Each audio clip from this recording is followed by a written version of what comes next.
जय हिंद दोस्तों, आप सभी का वेलकम है सौरभ सिविल एकेडमी पे 14 अगस्त 2026 की करंट अफेयर्स में। यहाँ आप जो भी करंट अफेयर्स पढ़ते हैं वो बाइलिंगुअल फॉर्मेट में पढ़ते हैं। मीन्स आप अंग्रेजी माध्यम के हो चाहे हिंदी माध्यम के हो, ये करंट अफेयर्स आप पढ़ सकते हैं। आप यूपीएससी का एग्जाम दे रहे हो, आप यूपीपीएससी का एग्जाम दे रहे हो, आप टीजीटी पीजीटी आरओ एआरओ कोई पेपर दे रहे हो, करंट अफेयर्स इससे बाहर से दोस्तों नहीं आएगा। ये मेरी आपको गारंटी है। इसलिए आप लोग पढ़िए, मेरे साथ रिवीजन करिए। रिवीजन के साथ साथ आप लोग नोट्स भी बनाइए। नोट्स बनाना बड़ा आवश्यक है, क्योंकि बिना नोट्स बनाए आप लोग सिलेक्शन नहीं ले सकते। मैं नहीं कहता कि ऐसा जरूरी ही है, लेकिन क्या है कि आपके नोट्स आपको रिवीजन में मदद करेगा। आप कई फैक्ट्स बार बार जब पढ़ेंगे, आंखों के सामने से गुजरेगा, तो एग्जाम में भी वो आपके सामने आएगा। इसलिए नोट्स बनाना बड़ा जरूरी है। चलिए स्टार्ट करते हैं आज करंट अफेयर्स को। Garud high resolution binocular. देखिए अभी भी क्या है कि बाइनोकुलर है जिसका नाम है गरुड़।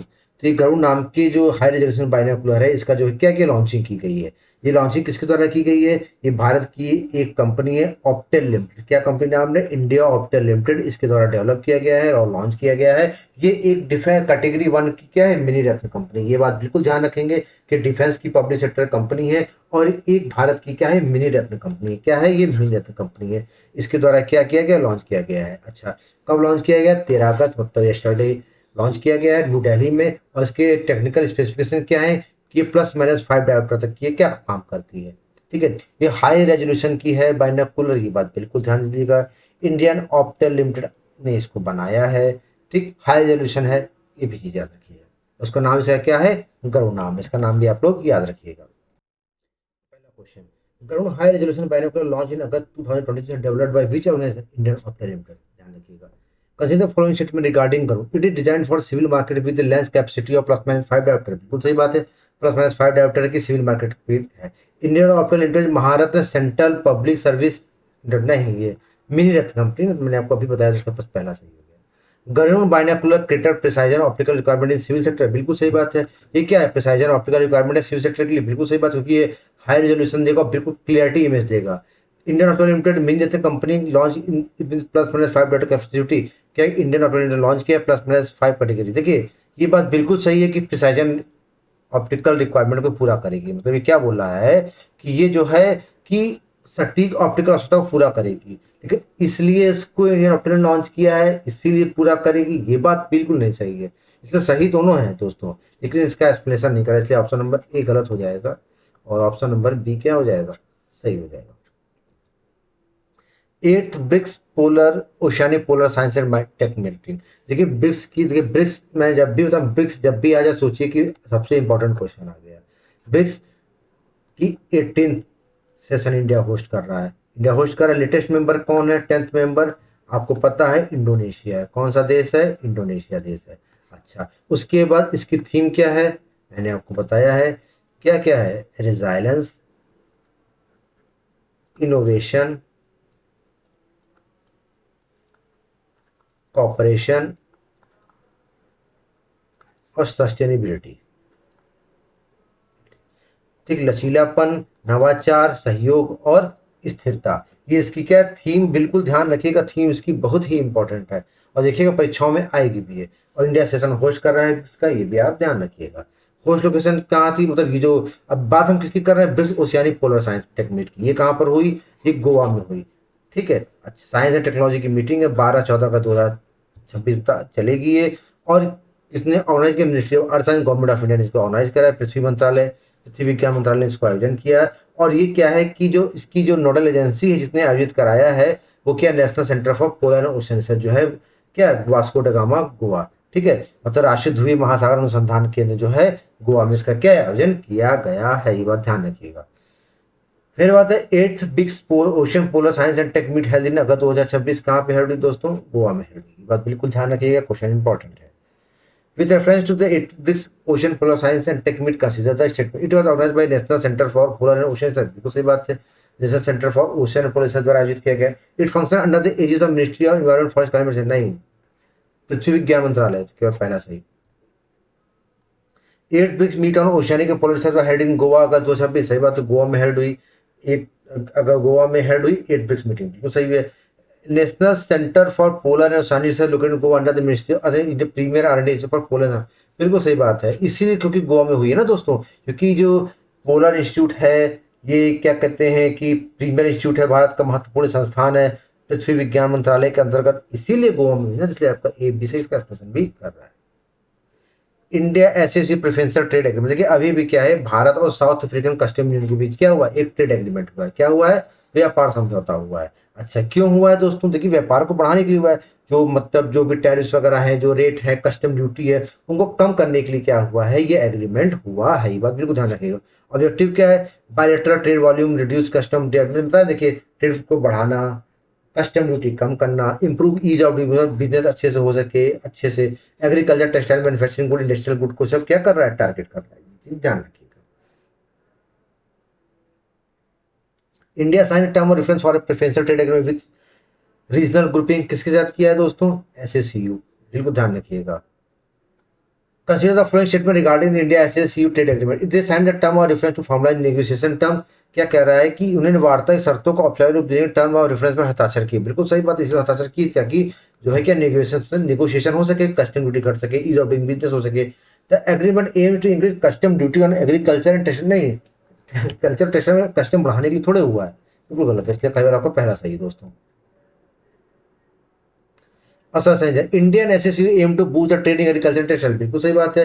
भारत और एसएसयू जो है ट्रेड एग्रीकल्चर और टेक्सटाइल में बढ़ाना चाहते हैं, क्यों, क्योंकि signing term of reference aim to custom duty and enhance the duty ease of doing business, सही बात है, कस्टम ड्यूटी कम होगी, ईज ऑफ डूइंग बिजनेस बढ़ेगा, तो एग्रीकल्चर टेक्सटाइल बूस्ट होगी, इसलिए ए से बी से इसका एक्सप्रेशन भी करना। वैस टिकरी आर्कोलॉजिकल साइट, देखिए एक बहुत ही महत्वपूर्ण सवाल है। ये वैस टिकरी एक मतलब पुरातात्विक स्थल है, कहाँ पर, उज्जैन, बाबा महाकाल की नगरी उज्जैनी में, विक्रमादित्य के क्षेत्र में ये जो है आयोजित, मतलब ये साइट है, टिकरी साइट, जो कहाँ है, मध्य प्रदेश में। अच्छा मध्य प्रदेश गवर्नमेंट ने क्या है कि दोबारा से इसको एक्सकेवेट करने का क्या किया है, डिसाइड किया है। अच्छा तो मतलब अगर देखा जाए तो एक्सकेवेशन क्यों रुक गया था, पहले कोई गैस लीकेज वगैरह हो गई थी, इस वजह से इसको रोक दिया गया था, लेकिन अब इसको दोबारा से एक्सकेवेट किया जा रहा है। और ऐसा कहा जा रहा है कि बौद्ध स्तूप मौर्यन से राखी, मतलब जब मौर्यकालीन इसमें स्तूप पाए जा रहे हैं, पाए जाएंगे, मतलब रिमेन्स हैं। और अगर ऐसा हुआ तो ये भी हो सकता है कि एक्सकेवेशन के बाद, मतलब खुदाई के बाद, उत्खनन के बाद सांचे से भी पुराने स्तूप मिल जाए। वेस्ट टिकरी आर्कोलॉजिकल साइट में the excavation set to resume located in which state, Madhya Pradesh, Bharat का दिल Madhya Pradesh. Consider the following statement regarding the west Tikri site, it is located in Ujjaini Madhya Pradesh, बिल्कुल सही बात है, मध्य प्रदेश उज्जैनी में। Excavation site reveal the remains of Buddha stupa from Mauryan era, बिल्कुल सही बात है, मौर्यकालीन बुद्ध के अवशेष हैं, बिल्कुल सही बात है। The MP government decided to resume excavation of west Tikri in Ujjain, बिल्कुल सही बात है, मध्य प्रदेश सरकार ने दोबारा से एक्सकेवेशन को रिज्यूम किया है, क्यों, क्योंकि सॉल्ड सिग्निफिकेंट हिस्टोरिकल इंपॉर्टेंस रखती है मौर्य बुद्ध स्तूप के रिमेन्स को, इसलिए तो दोबारा किया है। बंद क्यों हो गया, तो ये ध्यान रखिए, क्योंकि वहां पे गैस लीकेज था, इसलिए ए से बी से एक्सप्रेशन भी कर रहा है। One herb one standard initiative, देखिए अभी अभी क्या है कि मिनिस्ट्री ऑफ आयुष, आयुष मंत्रालय, और ministry of health and family welfare, मतलब स्वास्थ्य मंत्रालय, दोनों ने एक कोलैबोरेटिव एग्रीमेंट किया। किस लिए किया है कि herb in the context Ayurveda tradition medicine plant, देखिए क्या है कि आयुर्वेदिक में बहुत ही ज्ञान है, और आयुर्वेदिक की जो भी हर मत कहना तो जड़ी बूटी कही है, आयुर्वेदिक की औषधियां हैं, जड़ी बूटियां हैं, ये बहुत लाभकारी, लेकिन सही उनकी बहुत सही मानक सही मात्रा नहीं है, कोई मतलब इसमें क्या है, कहीं फर्जीवाड़ा भी रहता है। सरकार जो है ये चाहती है कि उनके स्टैंडर्डाइज किया जाए, उनको मानकों को बनाया जाए, ताकि जो है एकीकृत मतलब एक मानक पे दवाएं वगैरह बन सके, क्योंकि आयुर्वेद करता सही है, इसमें कोई शक नहीं है, लेकिन उसकी सही दवाएं ना मिल पाने के कारण क्या होता है ऐसा कि लोग आयुर्वेदिक विश्वास छोड़ते जाते हैं, कह रहे कि ये कुछ हुआ ही नहीं, तो इसलिए सरकार ऐसा कर रही है। तो प्रपोन equity assurance internationality Ayurveda pharmacy, Ayurvedic formation का स्टैंडर्ड अंतर्राष्ट्रीय में क्या कर एक्सेप्टेंस बढ़ सके, क्वालिटी एश्योरेंस हो सके, स्टैंडर्ड हर्बल ड्रग्स बनाए जा सके, इसीलिए क्या कर रही है सरकार जो है एग्रीमेंट की one herb one standard initiative, ठीक। The one herb one standard initiative joint agreement between ministry of AYUSH, which ministry, मतलब आयुष मंत्रालय किसके किसके बीच हुआ है, ministry of health and family welfare, स्वास्थ्य मंत्रालय, स्वास्थ्य एवं परिवार कल्याण मंत्रालय कहते हैं हिंदी में, ठीक है ना, तो ठीक है ना। चलिए, consider friendship regarding one herb one standard initiative, the aim to create uniform quality standard for Ayurvedic herbal medicine, बिल्कुल सही बात है, आयुर्वेदिक मेडिसिन के लिए एक स्टैंडर्ड बनाना, सही बात है। It was launch solely by ministry, मतलब अकेले मिनिस्ट्री ऑफ एग्रीकल्चर ने लॉन्च किया है, पहले बात तो एग्रीकल्चर मिनिस्ट्री ने किया है, नहीं तो पहले ही गलत हो गया, एक सही हो गया मेरे। One herb one standard initiative aim to improve quality and standardisation of Ayurvedic, बिल्कुल सही बात है, आयुर्वेदिक की स्टैंडर्ड और क्वालिटी दोनों को बढ़ाएगा। It bring ministry of Ayush and ministry of health together single standard framework, बिल्कुल। क्यों बढ़ाएगा? क्योंकि इसने आयुष मंत्रालय और परिवार कल्याण मंत्रालय को दोनों अंतर्गत ले आया है, और दोनों मंत्रालय जो है स्वास्थ्य पे ध्यान देते हैं, दोनों मिलकर करेंगे, दवाइयों पर रिसर्च करेंगे, एक क्या कहते हैं स्वास्थ्य पर रिसर्च करेंगे, तो दोनों सही रहेगा। ए भी दोनों से इसका भी कर रहा है।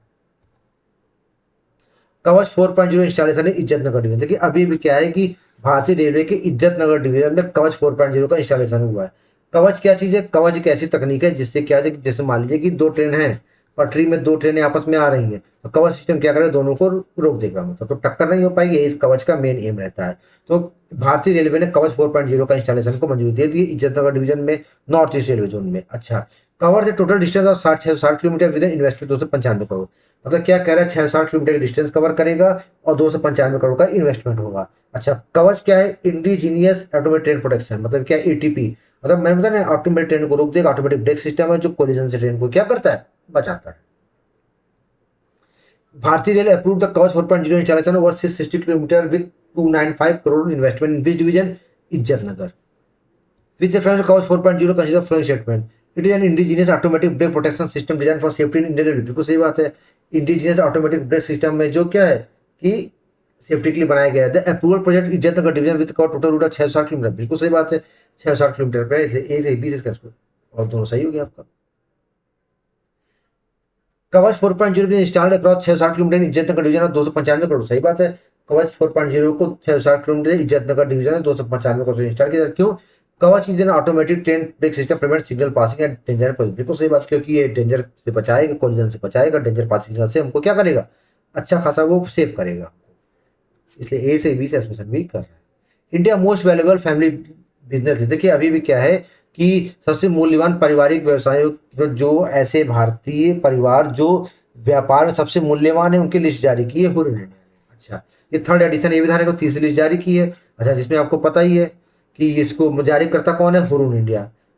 एडिशन कौन सा है? संस्करण तीसरा है। अंबानी फैमिली फर्स्ट रैंक है, मुकेश अंबानी जी की रिलायंस इंडस्ट्रीज, ठीक है, जिसकी वैल्यूएशन कितनी? 25.8 लाख करोड़ रुपए, ठीक है। अच्छा, दूसरी रैंक किसकी? बिरला परिवार की। दूसरी रैंक है कुमार मंगलम बिरला वाली। और थर्ड रैंक जो है जिंदल इंडस्ट्रीज की, भी ध्यान रखिएगा, थर्ड रैंक किसकी? जिंदल इंडस्ट्रीज की, ठीक है ना।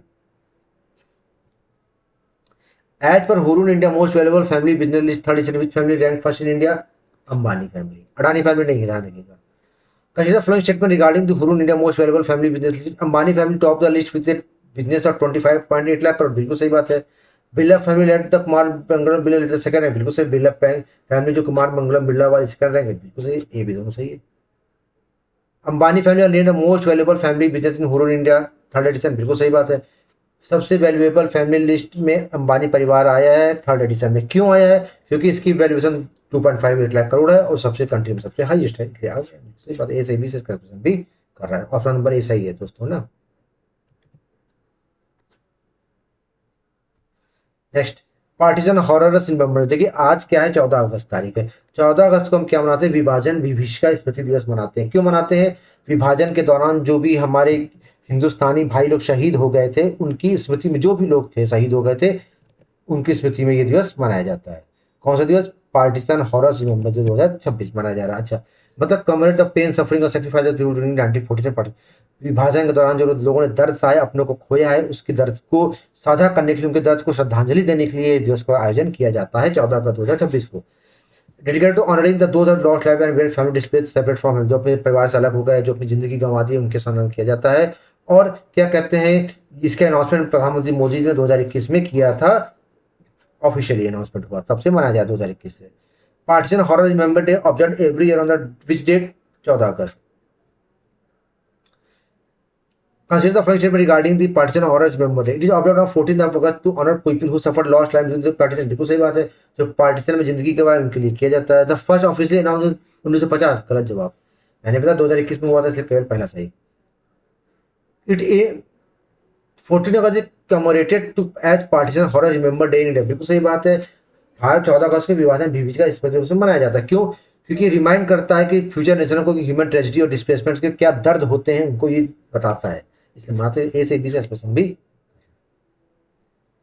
ACSENDAI framework for cancer detection. देखिए अभी भी क्या है कि एक एडवांस AI फ्रेमवर्क तैयार किया गया है। किसने तैयार किया है? इसका नाम क्या है? ACSEND। किसने तैयार किया? Jointly essence both national centre for basic science और अशोका यूनिवर्सिटी दोनों ने मिलकर तैयार किया है। अच्छा, इसका काम क्या है कि कैंसर के फेजेस को डिटेक्ट करेगा। जो क्या है कि देखिए होता क्या है, कैंसर आपको पता है कि जो सेल्स होते हैं उनका जो क्या करते हैं, न्यूक्लियस खत्म हो जाता है, वो रिजेनरेट बहुत तेजी से होते हैं। ये कैंसर होता है कि नहीं होता है? तो ये कैंसर को क्लासीफाई करेगा, डिटेक्ट करेगा उनके फेजेस को और हमको बताएगा। अच्छा, और क्या करेगा, जैसे कैंसर नहीं होता है, यूनिपॉइंट, मल्टी पॉइंट, प्लूरिपॉइंट, मतलब जो भी सेल जनरेट होते हैं, मतलब कि एक सेल यूनिपॉइंट, पोटेंट, मल्टी पोटेंट, सभी सेल को जो होते हैं उनको डिटेक्ट करेगा, उनके बारे में हमको बताएगा। एआई बेस्ड है, ये ध्यान रखिएगा, एआई बेस्ड है। ठीक है। Which AI framework deployed by SN Bose Center and Ashoka University to detect the phases of cancer regenerating cell, क्या नाम है इसका, ACSCEND। Consider the following statement regarding ACSCEND AI framework. It is designed to detect unipotent, multipotent and pluripotent cancer regeneration। बिल्कुल सही बात है। It is solely developed by IISc, Indian Institute of Science Bangalore। गलत जवाब, केवल पहला सही। ACSCEND AI framework can revolutionize easy cancer cell stage and, बिल्कुल सही बात है। ये एक क्रांतिकारी चीज है कि कैंसर को स्टेज अर्ली स्टेज में डिटेक्ट कर लेगा। क्यों? ये एक्यूरेटली क्लासिफाई करेगा रिजेनेरेटिव सेल को कि यूनिपोटेंट है कि मल्टीपोटेंट है कि प्लूरिपोटेंट को आइडेंटिफाई करेगा और क्या कहते हैं उनको रिजेनेरेशन में मदद करेगा। डायग्नोस अर्ली हो पाएगा तो लोग जाने बच जाएंगे। इसलिए ए से बी से एक्सप्रेशन भी। ग्रामीण ज्ञान सेतु ऐप, देखिए अभी भी क्या है, ग्रामीण ज्ञान सेतु ऐप लॉन्च किया, किसके द्वारा लॉन्च किया गया है? हमारे गृह मंत्री और सहकारिता मंत्री अमित शाह जी द्वारा। कब लॉन्च किया है? ग्रामीण ज्ञान सेतु ऐप 12 अगस्त को लॉन्च किया है। गांधीनगर, ये इनका संसदीय क्षेत्र है अमित शाह जी का, उसी संसदीय क्षेत्र में लॉन्च किया है। किसने? अमित शाह जी ने। अच्छा, क्यों लॉन्च किया है? क्योंकि जो है जिस दिन लॉन्च किया है 12 अगस्त, तो इस दिन जो है कि राष्ट्रीय लाइब्रेरी दिवस, नेशनल लाइब्रेरी मनाया जाता है। क्यों मनाया जाता है? डॉक्टर एस आर रंगानाथन जी थे, इनकी मतलब इनको फादर ऑफ लाइब्रेरियन माना जाता है। इनके ही जन्म दिवस की एनिवर्सरी के उपलक्ष्य में, जयंती के उपलक्ष्य में नेशनल लाइब्रेरी डे मनाया जाता है। और इसी दिन जो है उन्होंने क्या है कि एक ऐप लॉन्च किया है, ग्रामीण ज्ञान सेतु ऐप। इस ऐप का एम है कि जो भी स्कूलों में मतलब अगल बगल लाइब्रेरी है, कॉलेजेस है, उनको जो है मतलब ऐप से लिंक करना और जानकारी को क्या है साझा करना, ताकि ज़्यादा से ज़्यादा लोग लाइब्रेरी जुड़ सकें और ज्ञान मिल सके लोगों को। ग्रामीण ज्ञान सेतु ऐप और launch by union minister Amit Shah, bridge location और रीजनल लाइब्रेरी गांधीनगर। मतलब कहाँ पे लॉन्च किया अमित शाह जी ने ग्रामीण ज्ञान सेतु ऐप? गांधीनगर में।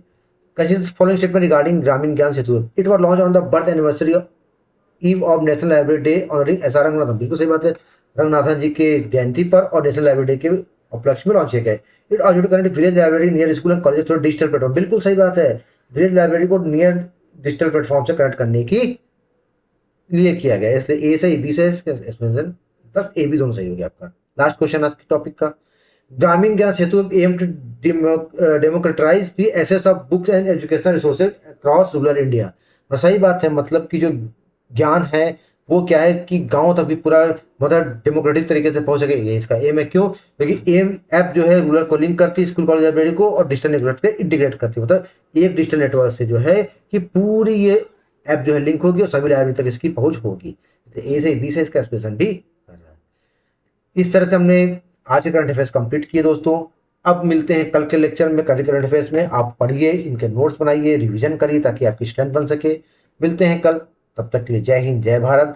और आप सभी को हमारे इंडिपेंडेंस डे, स्वतंत्रता दिवस की पूर्व संध्या की बहुत बहुत शुभकामनाएं। कल हमारा स्वतंत्रता दिवस है। कल फिर मिलते हैं, तब तक के लिए जय हिंद, जय भारत।